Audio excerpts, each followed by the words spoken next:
passer à deuxièmement. On va parler énergie.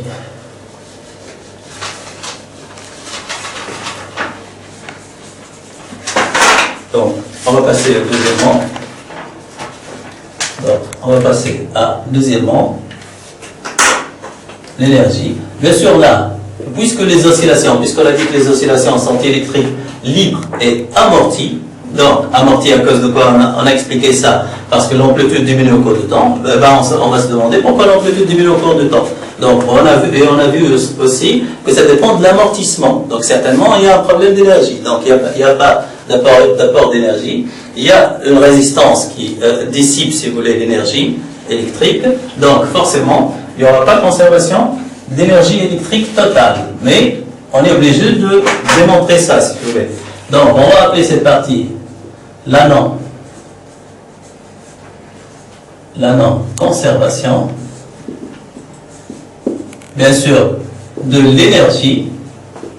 Bien sûr, on a vu qu'il y a deux formes d'énergie, l'énergie magnétique et l'énergie électrostatique. Donc, celle emmagasinée par le condensateur et l'autre emmagasinée par la bobine, si vous voulez. Donc là, lorsqu'on parle de la non-conservation, ou bien lorsqu'on va étudier le dipôle LC, la conservation, on parle de l'énergie totale. Donc, électromagnétique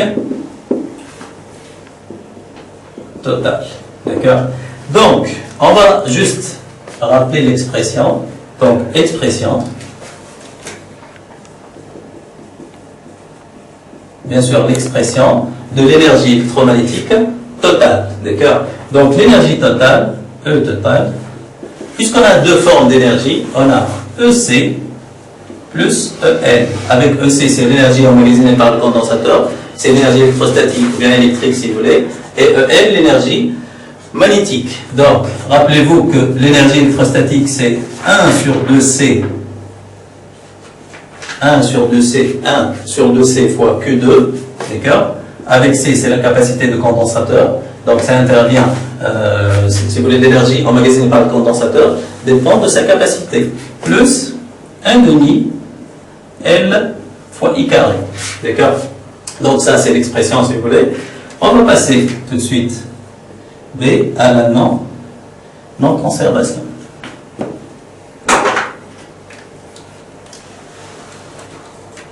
On va passer à la non-conservation. Bien sûr, je vais insister là de l'énergie électromagnétique totale. D'accord? Bien sûr, on a, si vous voulez, vous allez voir que en étudiant le dipôle LC, on a deux méthodes pour démontrer la conservation en concernant le dipôle LC. Mais là, pour le dipôle, pour les oscillations amorties, on va opter, si vous voulez, pour la méthode de la dérivée, parce que on n'a pas les expressions. Donc, on n'a pas les expressions de Q, les expressions de I, d'accord? Parce que là, on parle des oscillations libres amorties. Donc, on va développer ça. D'accord? Vous savez bien, vous avez vu ça si vous voulez, durant le support mathématique. Donc, M. Cherchet vous a montré ou bien vous a indiqué comment connaître si une grandeur est constante ou bien une fonction est décroissante ou bien croissante, si vous voulez. Donc, tout ça dépend de sa dérivée. Vous avez vu ça aussi avec M. Jesgueri. Donc, il suffit de se rappeler ça.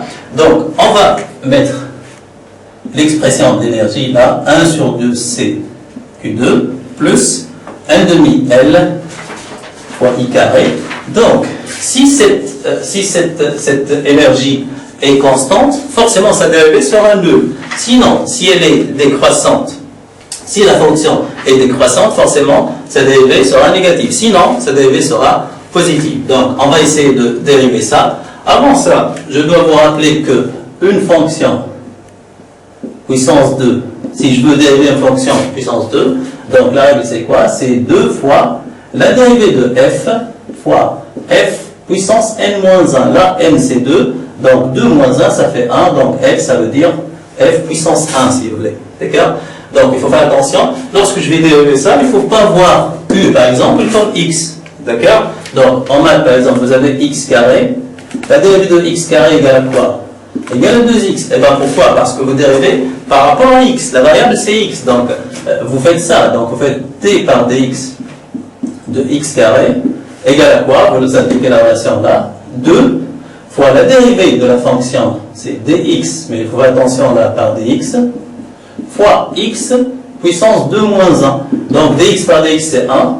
Donc j'aurai 2. X puissance 2 moins 1, c'est x. Donc c'est 2 fois x. Mais là, il faut faire attention. Là, on va dériver par rapport au temps. D par dt. D'accord? Donc il faut bien faire attention. Donc là, lorsque je dérive ça par rapport au temps, donc je ne vais pas simplifier. Je ne vais pas écrire dq par q, par dq. dq par dt. D'accord? Donc on va dériver ça. Donc, si vous voulez, on va appliquer ça à x carré. Si vous voulez, la même fonction, si vous voulez, mais cette fois-ci, on va dériver par rapport au temps. Donc, j'aurai 2 fois la dérivée de x, mais cette fois-ci par rapport au temps. Donc, 2 fois dx par dt, fois la fonction. Au lieu d'avoir x puissance 2 moins 1, c'est x puissance 1, c'est-à-dire x. Donc, 2x dx par dt. De même, on va juste remplacer x par q. D'accord? Et là, par dt. Donc, j'aurai dE par dt. Donc, égal 1 sur 2c, là ça ne change rien parce que c'est une constante si vous voulez. La dérivée de q carré, ça va me donner quoi? 2 fois dq par dt fois q. 2 fois dq par dt fois q. D'accord? Donc là, c'est la dérivée de q carré. Ok? Plus 1 demi. On va refaire la même chose pour i carré. Donc j'aurai quoi? 2 fois di par dt fois i puissance 2 moins 1, c'est-à-dire fois i puissance 1. Donc fois i. Donc ça c'est la dérivée de i carré. D'accord? Donc des simplifications, si vous voulez, j'ai besoin de simplifier. D'accord? Donc là j'ai 2, je vais simplifier par 2. Et là aussi 2. Donc j'aurai quoi là? Juste 1 sur c. D'accord? Là, je dois remarquer que dq par dt n'est autre que quoi? N'est autre que i. Et là, j'ai aussi i. Donc, je peux mettre i en facteur. Donc, i facteur de quoi? 1 sur c fois q. Plus, là, j'ai quoi? J'ai l. Donc, si vous voulez. Donc, ça, c'est i. Donc, plus L fois TI par DT. D'accord? Donc, rappelez-vous que si je vais exprimer ça, je vais revenir à l'équation différentielle. Donc, qu'est-ce qu'on a trouvé? L'équation différentielle, c'était quoi? LDI par DT plus R plus petit r fois I. Donc, je peux remplacer ça par R total si vous voulez. Plus Q sur C, tout ça égale à quoi?